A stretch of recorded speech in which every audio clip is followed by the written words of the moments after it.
Hello Wangshan family, welcome back to my channel. I hope आप सब ठीक होंगे। Dragon king and his fox bride का next part लेकर मैं आ गई हूँ। और अगर आप इस चैनल पे नए आए हैं और अगर आपको मेरी स्टोरी अच्छी लगी तो please like share and subscribe my channel. तो चलिए स्टोरी को शुरू करते हैं। लेकिन स्टोरी को शुरू करते हुए मैं आपको एक और बात बोलना चाहूँगी। इस स्टोरी में बहुत सारे टर्न और ट्विस्ट आने वाले हैं। काफ़ी सारे जो राज हैं उन पर भी पर्दा हटने वाला है। तो चलिए स्टोरी को अब हम शुरू करते हैं। जैसे कि पिछले पार्ट में हमने देखा, वांगजी और वूजन दोनों अपना रोमांटिक टाइम स्पेंड कर रहे थे। तभी जो चैंग है वो आ जाता है और वांगजी से दरवाज़ा खोलने के लिए कहता है। उसके बाद जो चैंग और वांगजी है उनके बीच में थोड़ी बहुत लड़ाई होती है, जो देखकर वूजन काफ़ी ज़्यादा परेशान हो जाता है। चैंग जैसे ही बोलना शुरू करता है, लेकिन तभी जो युआन है वो उसकी बात को काटते हुए वांगजी से कहता है, पिताजी, ड्रैगन माँ से मिलना चाहती है। फिर वांगजी युआन से कहता है, ठीक है, कोई बात नहीं है, 25 मिनट के बाद हम लोग हमारे प्राइवेट असेंबली हॉल में मिलते हैं। ये बात कहने के बाद जो वांगजी है वो तुरंत ही दरवाज़ा दोबारा चैंग के मुंह पे मारता है। ये बात कहते ही वांगजी तुरंत ही दरवाज़ा चैंग के मुंह पे बंद कर देता है। और जो चैंग है उसका मुंह खुला ही था, क्योंकि चैंग कुछ बोलने ही वाला था। तभी चैंग चिल्लाकर कहता है, मुझे मेरे भाई से बात करनी है। लेकिन वांगजी को पता था कि जो चैंग है वो बार बार दरवाज़ा क्यों खटखटाता है, इसलिए जो वांगजी है वो जानबूझकर दरवाज़ा बंद करता है। इस वक्त जो चैंग है वो काफ़ी ज़्यादा गुस्से में है और वो चिल्लाना भी चाहता है, लेकिन उसे पता है कि जो डेविल वांगजी है उसकी शादी उसके एंजल जैसे भाई के साथ होने वाली है। तभी जो युआन है वो चैंग को सताते हुए कहता है, कोई बात नहीं अंकल, मेरे पिताजी इतने बुरे भी नहीं है। ये बात सुनते ही जो चैंग है वो गुस्से से युआन से कहता है, ए तुम, और हाँ अंकल किसको बोला? हाँ, यहाँ तुम्हारा अंकल कौन है? ये कहते हुए चैंग बीच में ही रुक जाता है, क्योंकि युआन और जिंगलिंग जो है वो दोनों वहाँ से भाग जाते हैं। ये देखकर चैंग फिर कहता है, ओह, जैसा बाप वैसा बेटा। दूसरी ओर वूजन जैसे ही माँ अल्फाज सुनता है तो उसका चेहरा लाल हो जाता है। वूजन को पता है कि वांगजी ने युआन को गोद लिया हुआ है और वूजन के अंदर भी युआन के लिए काफ़ी ज़्यादा फीलिंग्स होती है। वो युआन को बहुत ही ज़्यादा पसंद भी करता है। वांगजी फिर वूजन के पास आता है और फिर उसे ब्राइड स्टाइल में गोद में उठाता है। वूजन उसे कुछ भी नहीं कहता, क्योंकि उसको पता है वो चाहे कुछ भी कहे कुछ भी करे, लेकिन उसके मेट पर वो असर ही नहीं करता। अब हमें असेंबली हॉल दिखाते हैं। लैंस चैन, लैन किरण, जियांग फैमियान और ड्रैगन मदर वो सभी अपनी अपनी प्लेसेस पे बैठे हुए थे। तभी वांगजी और वूजन भी असेंबली हॉल में पहुंच जाता है। जैसे ही वो दोनों पहुंच जाते हैं, सभी का अटेंशन वांगजी और वूजन पर ही चला जाता है। असेंबली हॉल के अंदर जाते ही वो दोनों अपना सर बोर्ड डाउन करके रेस्पेक्ट शो करते हैं। जैसे ही ड्रैगन मदर वूजन को देखती है तो उसे काफ़ी ज़्यादा पछतावा होता है, क्योंकि पिछले जन्म में वो वूजन के लिए कुछ भी नहीं कर पाई, और साथ ही साथ लैन किरण को भी पछतावा हो रहा था। इसलिए जो ड्रैगन मदर है वो उठकर वूजन के पास चली आती है और फिर वूजन को गले लगाती है। ड्रैगन मदर वूजन को गले लगाते हुए स्माइल के साथ कहती है, मैं तुम्हारा वेलकम करती हूँ हमारे परिवार में। ये कहने के बाद ड्रैगन मदर अपने हक को ब्रेक करती है। फिर वूजन स्माइल के साथ ड्रैगन मदर को जवाब में कहता है, शुक्रिया ड्रैगन मदर। ड्रैगन मदर कहती है, मुझे तुमसे बात करनी है वूजन, और आप सब भी मेरे साथ चलिए। ये बात सुनने के बाद जो वांगजी है वो कंफ्यूज हो जाता है, लेकिन वो अपना सर नॉड करता है। ड्रैगन मदर जो है वो वूजन का हाथ पकड़कर उसे अपने साथ ले जाती है। उसके बाद फिर वो जिंगसी के पीछे वाले साइड में चले जाते हैं और फिर वो एक जगह पर आकर रुक जाते हैं। उस जगह को देखकर वांगजी जो है वो अपनी मुट्ठी को टाइट करता है। लैंस चैन जो है वो चैंग का हाथ पकड़ लेता है। चैंग जो है वो काफ़ी ज़्यादा कंफ्यूज हो जाता है, लेकिन चैंग महसूस कर पा रहा था कि लैंस चैन जो है वो काफ़ी ज़्यादा इस वक्त दर्द महसूस कर रहा है। इसलिए चैंग लैंस चैन का जो हाथ है उसे केयरिंग करता है। तभी जो ड्रैगन मदर है वो अपनी मुस्कान को रोकते हुए कहती है, मेरी बेटी वांगजी और लैंस चैन की माँ यहाँ रहा करती थी, और ये कहती है वो रुक जाती है। तभी जो वूजन है वो कहता है, और जवाब में ड्रैगन माँ कहती है, और अकेले ही। ये बात सुनने के बाद सभी लोग ड्रैगन मदर की तरफ ही देखते हैं, लेकिन वो सभी कंफ्यूज थे। और जो लैंड किरण है वो अपना सर झुकाता है। फिर ड्रैगन मदर कहती है, अब आप सब लोग हमारी फैमिली हो, इसलिए ये ज़रूरी है कि मैं आप सबको बताऊं। ये बात सुनने के बाद जो वूजन है वो अपना सर नॉड करता है। मेरे पिताजी काफ़ी पावरफुल ब्लैक ड्रैगन थे। मेरे पिताजी ने 2 शादियाँ की थी। पहली बीवी उनकी फॉक्स थी, जिनसे वो बहुत ही ज़्यादा प्यार करते थे। उनसे उनकी एक बेटी है, वो भी फॉक्स है। लेकिन मेरे ग्रैंड पेरेंट्स ने मेरे पिताजी की ज़बरदस्ती मेरी माँ के साथ शादी करवाई। उसके बाद मैं ड्रैगन पैदा हो गई। मेरी माँ ने मेरे पिताजी का काफ़ी ज़्यादा गलत इस्तेमाल किया और इसी के चलते मेरे पिताजी की जो बीवी फॉक्स थी उन्होंने अपनी जान दे दी। उन्हें ऐसा लगता था कि मेरे पिताजी ने उन्हें धोखा दे दिया। ये कहते ही जो ड्रैगन मदर होती है वो रुक जाती है। उसके बाद उन्हें कुछ याद आ जाता है। फिर वो गहरी सांस लेने के बाद दोबारा कहती है, जब मेरे पिताजी को ये पता चला तो उन्होंने भी अपनी जान दे दी। वो दोनों मर गए और इस वजह से मेरी जो माँ थी उन्हें काफ़ी ज़्यादा पछतावा हुआ, तो उन्होंने भी सुसाइड कर ली। मेरी जो बड़ी बहन है उन्हें ड्रैगन से फिर नफ़रत होने लगी।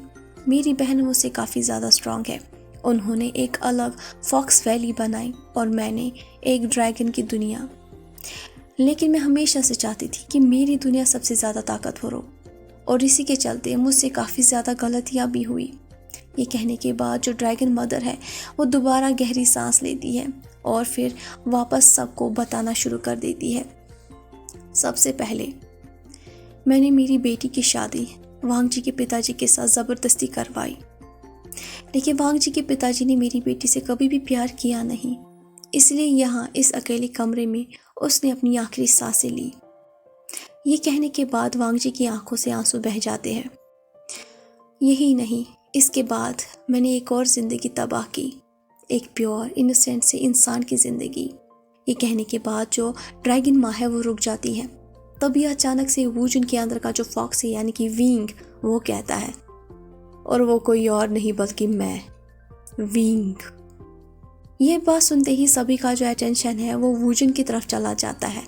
तभी वूजन सबकी तरफ देखता है। वूजन की एक आंख लाल और दूसरी आंख ब्लू हो गई थी। ये देखकर जो वांग जी है वो कहता है, विंग।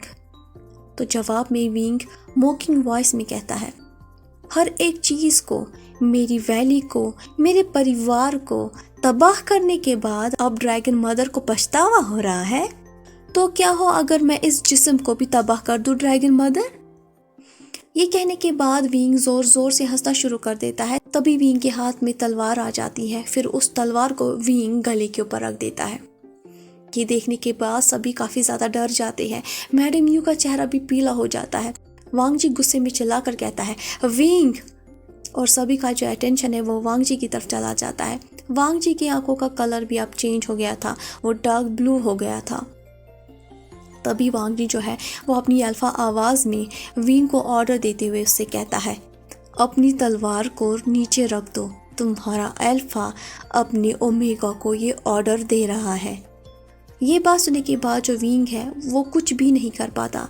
वो बस उस तलवार को नीचे फेंक देता है और बिना मिनट्स को ज़ाया किए ही वांग जी जो है वो विंग को पकड़ के अपने साथ हवा में उड़ाकर लेकर चला जाता है।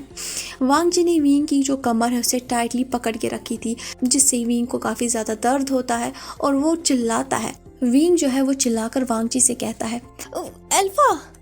लेकिन जो मैडम यू है वो अपनी बेटी की हालत और उसके दर्द को देखकर चिल्लाकर कहती है, बेटा।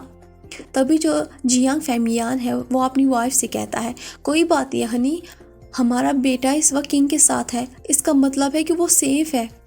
वांग जी विंग को अपने साथ अपने बेडरूम लेकर आता है। उसके बाद वो विंग को बेड के ऊपर फेंक देता है और उसके ऊपर चला आता है। विंग जो है वो अपनी गुस्से से भरी हुई आवाज़ में वांग जी से कहता है, आह तुम ड्रैगन, तुम कर क्या रहे हो। तो जवाब में जो वांग जी है वो उसे कहता है, अब मैं तुम्हें बताऊंगा कि किसका किसकी ज़िंदगी पर, किसके जिस्म पर, किसके रूह के ऊपर हक है। ये कहने के बाद जो वांग जी है वो विंग के लोअर लिप को बाइट करता है। ये देखकर विंग स्ट्रगल करने की कोशिश करता है, लेकिन जो वांग जी है वो विंग के दोनों हाथ पकड़ लेता है और उसे फोरहेड के रिबन के साथ बांध देता है। और उसके बाद जो वांग जी है वो गुस्से में ग्रोलिंग करता है और विंग को एग्रेसिवली किसिंग करना शुरू कर देता है। विंग जो है वो अपनी मेट का टच ज़्यादा होल्ड नहीं कर पाता, इसलिए वो रिस्पॉन्स में वापस किसिंग करना शुरू कर देता है। विंग फिर वांग जी को धमकी दे देता है और उससे कहता है, अल्फा अपने आप को रोको वरना बाद में तुम पछताओगे। ग्रोलिंग करते हुए विंग ये कहता है, लेकिन रियलिटी में विंग को काफ़ी ज़्यादा अच्छा लग रहा था कि उसका जो मेट है वो उसे छू रहा है। उसके बाद जो वांग जी है वो विंग का अपर रोप जो है उसे खोल देता है और उसकी जो मिल्की स्किन होती है वो दिखाई देने लगती है। फिर वांग जी कहता है, अब मैं देखता हूँ। ये कहने के बाद जो वांग जी है उसका जो ड्रैगन एनिमल है वो ग्रोनिंग करता है। उसके बाद जो वांग जी है वो सीधे विंग की गर्दन पर अटैक करता है और उसे किसिंग और बाइटिंग करना शुरू कर देता है। ये महसूस करते ही विंग की जो आंखें हैं वो और ज़्यादा डीप हो जाती है, क्योंकि विंग जो है वो काफ़ी प्लेजर महसूस करता है। प्लेजर के दौरान ही विंग अपने हाथों को वांग जी के नेक के अराउंड ले लेता है। ये देखते ही वांग जी जो है वो सेटिस्फाइड हो जाता है। फिर वो अपने हाथों को विंग के पैंट के अंदर लेकर चला जाता है, जिससे जो विंग है वो ट्रम्बलिंग करना शुरू कर देता है। विंग प्लेजर में मॉर्निंग करता है। तभी जो वांग जी है वो स्मार्ट करते हुए विंग से कहता है, तुम ऐसे एक्ट क्यों कर रहे हो कि जैसे कि हमने कुछ पहले किया नहीं। ये सच था, पास्ट लाइफ में वांग जी और विंग के बीच में ऐसा कुछ हुआ नहीं था। इन्होंने कभी भी अपने लिमिट्स को क्रॉस किए नहीं थे। वांग जी होता था जो विंग को हमेशा टॉर्चर करता था, उसे सताता था किसिंग और बाइटिंग करते हुए। कभी कभी 3 से 4 घंटे भी लग जाते थे, तब तक जब तक वांग जी सेटिस्फाइड नहीं होता था तब तक वो विंग को इसी तरह तंग किया करता था। लेकिन कभी भी उन दोनों ने अपनी लिमिट्स को क्रॉस नहीं किया था। अब दिखाते हैं कि जो वांग जी है वो बेड के ऊपर है और विंग जो है वो उसके टॉप पर आ गया है। उन दोनों को काफ़ी ज़्यादा पसीना आ रहा था। वांग जी और जो विंग है वो दोनों गहरी सांसें लेते हैं। वांग जी जो है वो विंग के बालों को केयरिंग करता है और उसके जो वेस्ट है उसे टाइटली पकड़ के रखा हुआ था। 100 साल के बाद वांग जी को ऐसा महसूस हुआ कि वो विंग की बाहों में सेटिस्फाइड, काम और पीस में है। दूसरी ओर विंग का चेहरा भी बिल्कुल शांत नज़र आ रहा था। वांग जी जो है वो विंग के चेहरे, विंग के नोज़, विंग की आइज़, विंग के चिक्स, विंग के लिप्स को पैशनेटली ही केयरिंग करना शुरू करता है। फिर वांग जी स्माइल करते हुए धीरे धीरे कहता है, तुम मेरे हो, सिर्फ मेरे। अब हमें नेक्स्ट सीन दिखाते हैं। नेक्स्ट सीन मॉर्निंग का सीन है। वूजन धीरे धीरे अपनी आंखें खोलता है। आंखें खोलने के बाद ही जैसे ही वूजन अपने सामने का नज़ारा देखता है तो उसकी आंखें बड़ी हो जाती है। वूजन देखता है कि वो बेड के ऊपर लेटा हुआ है, लेकिन वूजन जो है वो हाफ नेकेड है। तभी उसकी नज़र अपने साइड पे पड़ती है तो वहाँ पर वांग जी था। वांग जी भी हाफ नेकेड था। ये देखकर जो वूजन है वो शॉक हो जाता है, उसके कान भी लाल हो जाते हैं और साथ ही साथ वूजन काफ़ी ज़्यादा हॉट भी फील करता है। तभी जो वांग जी है वो स्मार्ट करते हुए वूजन से कहता है, तुमने अपने मेट को ऐसे देखा कि तुम्हें अच्छा लगा। वांग जी सोया हुआ नहीं था, वो सिर्फ और सिर्फ वूजन के बगल लेटा हुआ था, क्योंकि वांग जी आज अपनी मेट की गर्माहट से काफ़ी ज़्यादा अच्छा महसूस कर रहा था। जब वूजन वांग जी के 6 पैक्स और वांग जी की चेस्ट को देखने में बिजी था तब वांग जी ने अपनी आंखें खोली। आंखें खोलने के बाद सडनली वांग जी जो है वो काफ़ी ज़्यादा थ्रस्टी फील करता है और वांग जी के जो कान थे वो भी लाल हो जाते हैं जब वो अपने सामने वूजन को देखता है। वूजन के जो बूम्स थे वो पिंक नज़र आ रहे थे, क्योंकि वूजन ओमेगा बॉडी है, इसलिए वूजन की बॉडी हाफ वूमन जैसी होती है और हाफ मेल जैसी। इसके बॉडी में वूमेंस और मेल दोनों प्राइवेट पार्ट्स भी होते हैं, साथ ही साथ बूम्स भी होती है। हालांकि औरतों जितनी बड़ी नहीं होती लेकिन फिर भी होती है। वांग जी जैसे ही वूजन को देखता है तो उसकी आंखें बड़ी हो जाती है। ये देखकर वूजन जो है वो अपनी बॉडी को कमल के साथ ओढ़ लेता है। वूजन फिर शर्मा के वांग जी से कहता है, बेशरम। फिर वांग जी इनोसेंटली जवाब में कहता है, ओ अब मैं बेशरम हो गया, और कल रात जो हुआ उसका क्या। ये बात सुनते ही वूजन कहता है कि क्या क्या किया मैंने। वांग जी फिर वूजन के कान के पास आता है। फिर वूजन के कान में धीरे धीरे कुछ कहता है, जिसे सुनने के बाद वूजन का जो चेहरा है वो पूरी तरह से लाल हो जाता है। फिर वूजन जो है वो वांग जी से कहता है, बेशरम बेशरम, तुम बेशरम हो बेशरम। मैं ऐसा नहीं कर सकता हूँ, मैंने ऐसा कुछ भी नहीं किया। ये कहने के बाद जो वूजन है वो भागता हुआ बाथरूम में चला जाता है और ये देखकर वांग जी जो है वो ज़ोर ज़ोर से हंसना शुरू कर देता है। फिर वांग जी वूजन को दोबारा सताते हुए कहता है, अब नाटक ऐसे मत करो कि जैसे कि कल रात को तुमने कुछ किया नहीं है। वूजन जो कि बाथरूम के अंदर था, ये सुनने के बाद वूजन वहीं से चिल्लाकर उसे कहता है, अपना मुंह बंद रखो बेशरम इंसान। तो जवाब में हंसते हुए वांग जी उसे कहता है, हम सभी इंसान प्यार की वजह से ही तो है। अब हमें दूसरी ओर का सीन दिखाते हैं। दूसरी ओर का सीन वैन फॉरेस्ट का है। वैन रोहान जो है वो इस वक्त जंगल में है। वैन रोहान ने अपने हाथ में ब्लैक फ्लूट रखी हुई है और उसके होंठों पे इल्स मार्क है। ये देखकर वैन चाओ काफ़ी ज़्यादा इरिटेट हो जाता है, तो वो अपनी आंखों को रोल करता है, क्योंकि जो वैन चाओ है वो सोचता है कि वांग जी की वजह से हमारा जो महल है वो हमसे अलग हो गया। हम लोग यहाँ इस गंदे से जंगल में छुपे हुए हैं और मेरे पिताजी को देखो, यहाँ पर खड़े होकर एक बड़ी सी स्माइल दे रहे हैं। वैन चाओ ये धीरे धीरे कहता है। तभी वैन चाओ फिर अपने पिताजी से कहता है, पिताजी। अभी वैन चाओ कह ही रहा था, उसकी बात को काटते हुए वैन रोहान कहता है, श्श, क्या तुमने कुछ सुना? ये बात सुनने के बाद वैन चाओ कहता है कि क्या पिताजी? तो जवाब में वैन रोहान कहता है, वो सभी इस वक्त सोए हुए हैं, लेकिन वो जल्द ही जागने वाले हैं। ये कहने के बाद वैन रोहान जोर जोर से हंसना शुरू कर देता है और हंसते हुए अचानक से वो रुक जाता है और उसकी आंखें लाल हो जाती है। काला धुआं उसके जिस्म के अराउंड शुरू हो जाता है। फिर वैन रोहान दोबारा कहता है, और मैं वांग जी को तबाह कर दूंगा और उसका मेट फिर वो मेरा होगा। अब हमें दूसरी ओर चैंग का रूम दिखाते हैं। ऑलरेडी 1 घंटा हो चुका है। चैंग बस अपने कमरे में यहाँ से वहाँ, वहाँ से यहाँ बस चले जा रहा है। यानी और मैडम यू ये देखकर साय करते हैं, क्योंकि उन्हें पता है उनका बेटा चैंग जो है वो अपने भाई को लेकर काफ़ी ज़्यादा पॉजेसिव है। फिर मैडम यू इरिटेट आवाज़ में चैंग से कहती है, चैंग रुक जाओ, तुम और कितना चलोगे? तो जवाब में चैंग कहता है, लेकिन माँ क्यों? भाई को वांग जी के साथ रहना है, जबकि उन दोनों की अभी शादी भी नहीं हुई है। अगर वांग जी ने कुछ गलत कर दिया मेरे छोटे से मासूम भाई के साथ, तो फिर उसके बाद हम क्या करेंगे? चैंग एक ही सांस में ये सब कुछ बोल देता है। ये बात सुनने के बाद मैडम यू दोबारा इरिटेट होकर उसे कहती है, सच में चैंग, किंग और उसका मेड, अब बस बहुत हो गया, तुम बच्चे की तरह क्यों हरकत कर रहे हो? तो जवाब में चैंग कहता है, पर उसकी बात को रोकते हुए मैडम यू कहती है, चुप करो। तभी याली स्माइल के साथ चैंग से कहती है, चैंग वो ठीक है वहाँ पर किंग के साथ। ये बात सुनने के बाद चैंग कुछ नहीं कहता, वो बस चुपचाप अपने रूम से बाहर चला जाता है।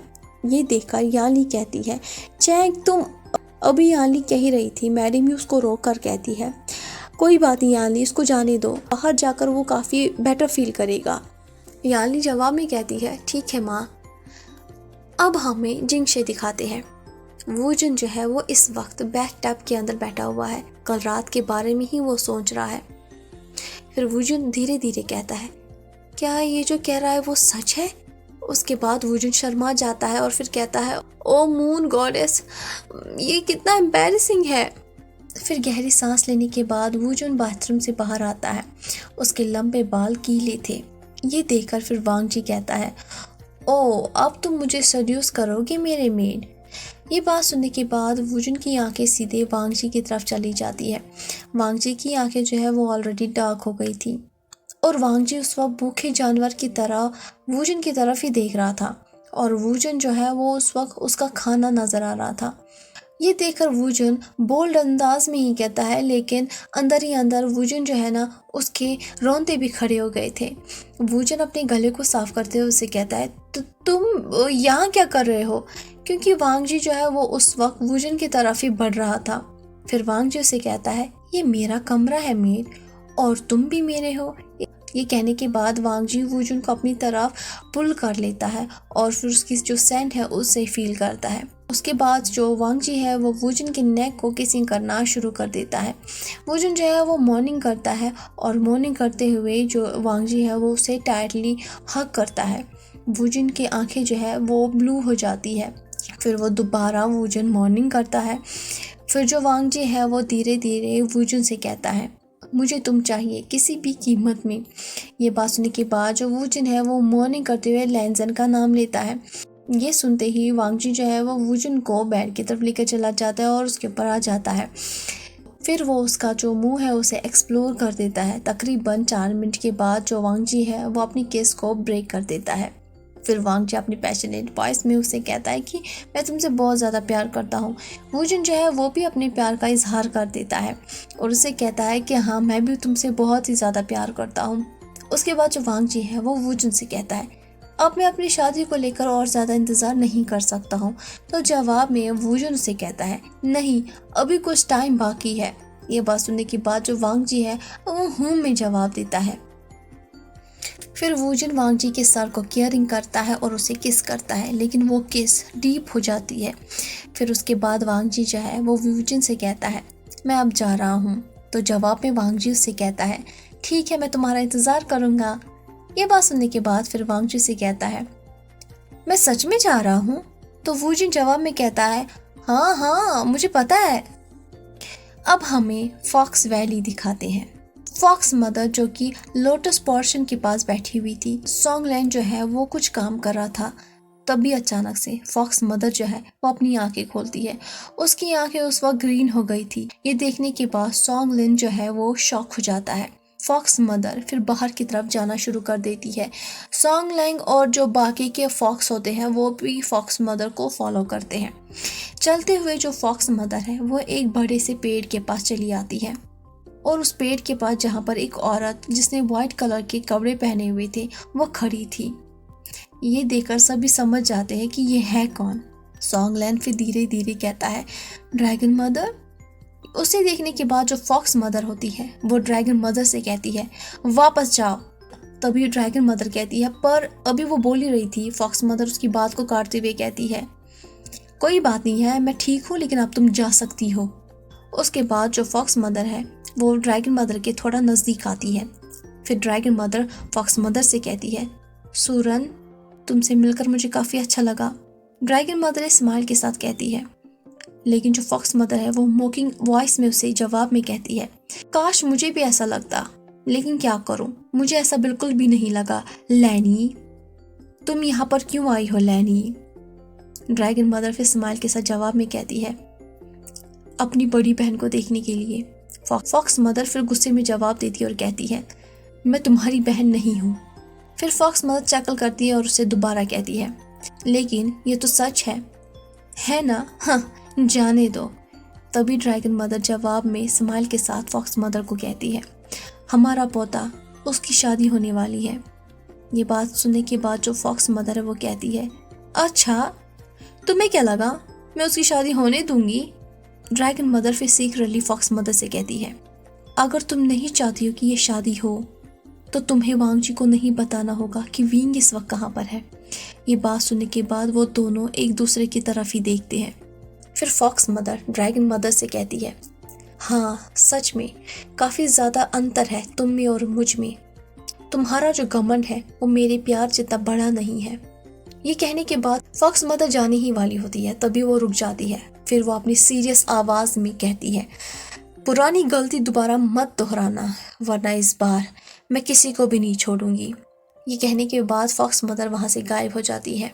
तभी जो ड्रैगन मदर है वह धीरे धीरे अपनी स्माइल को रोकते हुए कहती है हाँ, तुम सही हो सुरन, मैं तुमसे हर एक चीज़ के लिए माफ़ी मांगती हूँ।